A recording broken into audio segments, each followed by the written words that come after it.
अदिति देवी के बारे में। तो हम उसको आज इस सप्ताह हम अदिति देवी के बारे में जानें और उसके बारे में आत्मसात करें कि कैसे यह वेद में सर्वदेवमयी भगवती देवी के रूप में इनका वर्णन है, और जिनको कहता है कि अविनाशी है, ये इनका विनाश कभी नहीं हो सकता है इस देवी का।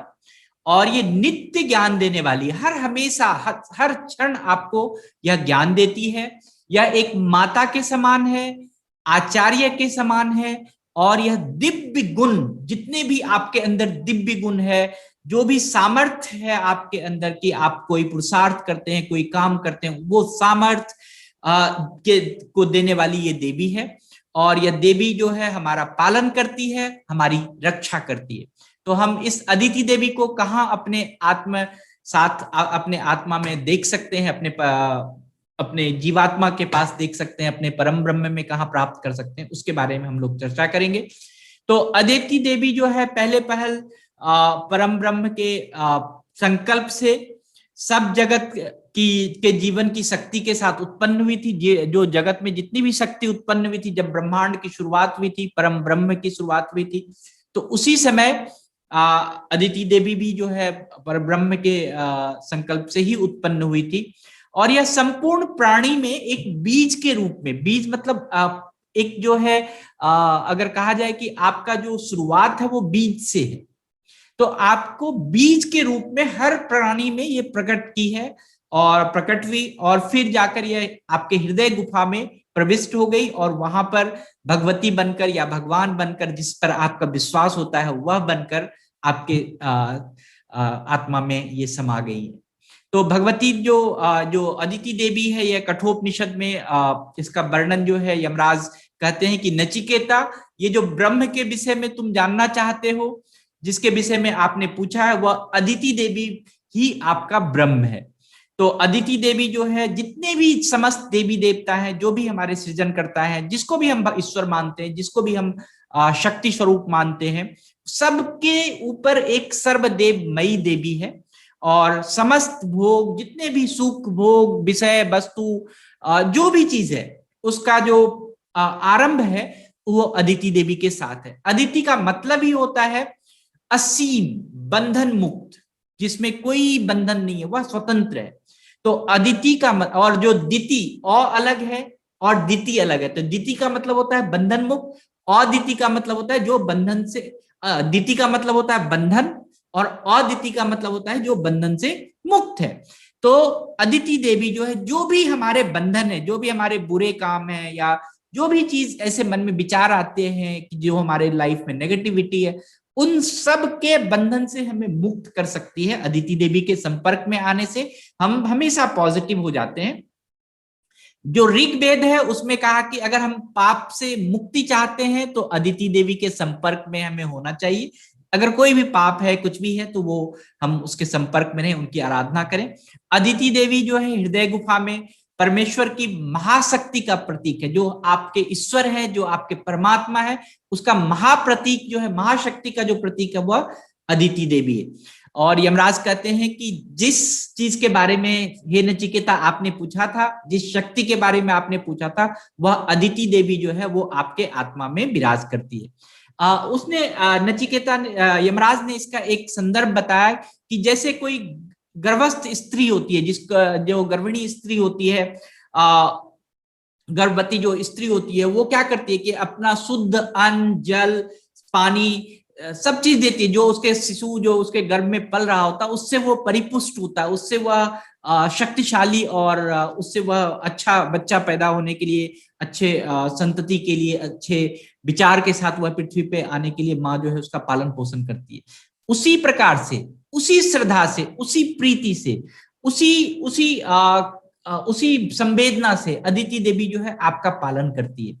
और आप यह भी जान लीजिए, जैसे प्रसव काल में जो दर्द के साथ जैसे बच्चा प्रकट होता है, उसी तरह से अग्नि देवी जो है आपके अंदर क्या करती है, उपासना पैदा करती है, आपको इतना शक्ति देती है कि आप इतने इतने अधिक से अधिक पुरुषार्थ करो, इतना अधिक से अधिक कार्य करो कि आपका जो है एकाग्रता, आपकी जो श्रद्धा, आपका जो ऐश्वर्य, आपकी जो धन धान सब चीज हो, मतलब आपको हर प्रकार के दुख को भी सहने का शक्ति देती है। मतलब जब गर्भ वेदना के बराबर का जो दुख है, अगर वह भी आपके शरीर में आता है, वह भी आपके जीवन में आता है, तो वह भी शक्ति आपको अदिति देवी देती है।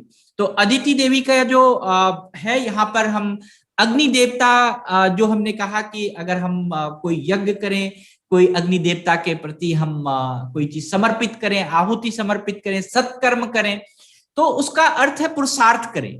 मतलब जो हमने पुरुषार्थ के बारे में बताया था कि धर्म, अर्थ, काम, मोक्ष, इन सब के बारे में जो बताया था कि उस सब चीज को करने का, पुरुषार्थ करने का जो शक्ति है, वह अदिति देवी के रूप में प्रकट होता है। वह पुरुषार्थ जो है अदिति देवी हमें करवाती है।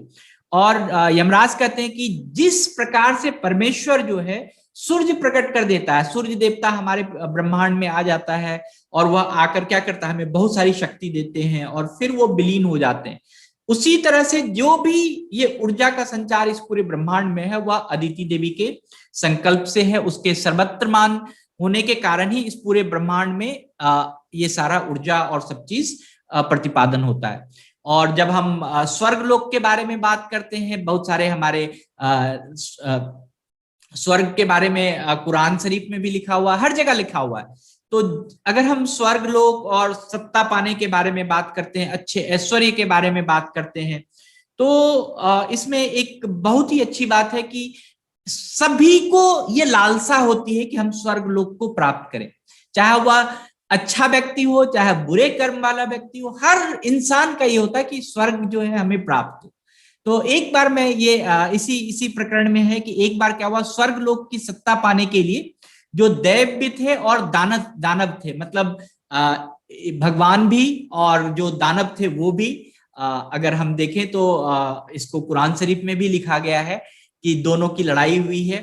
तो उसमें क्या हुआ, बहुत वर्षों तक युद्ध चला कि कौन इस स्वर्ग लोक को हासिल करेगा।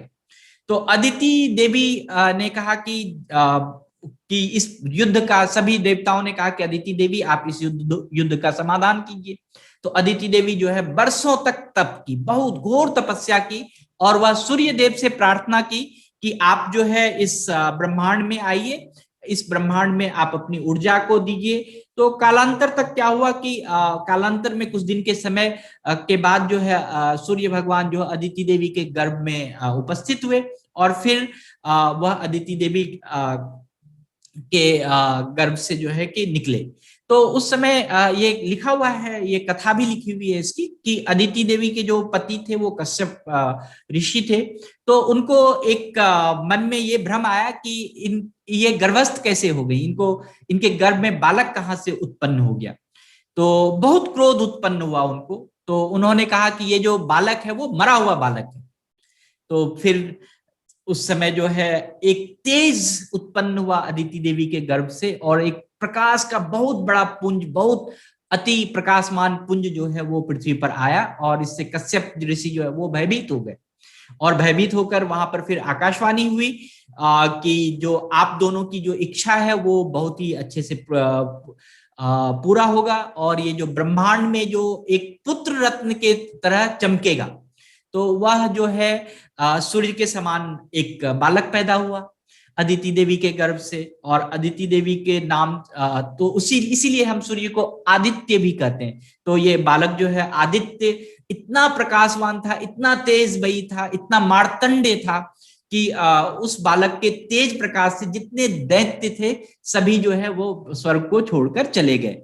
और फिर अंत में जो है सूर्य देवता इस ब्रह्मांड में एक मध्य में उपस्थित हो गए और पूरे ब्रह्मांड का संचालन करने लगे। ये कथा जो है हमारे हर जगह वेद वेदांत में लिखा हुआ है कि कैसे सूर्य की उत्पत्ति हुई। तो हम देखते हैं कि जो सूर्य है, और इस प्रकार से जितने भी 33 देवताएं हैं, देवी देवताएं हैं जो हमारे जीवन का संचालन करती है, तो उन सब के माता के रूप में अदिति देवी को माना गया है। तो हम लोग अदिति देवी के बारे में और जानने की कोशिश करेंगे और इसके बारे में विस्तार करेंगे अगले इसमें एपिसोड में। Thank you.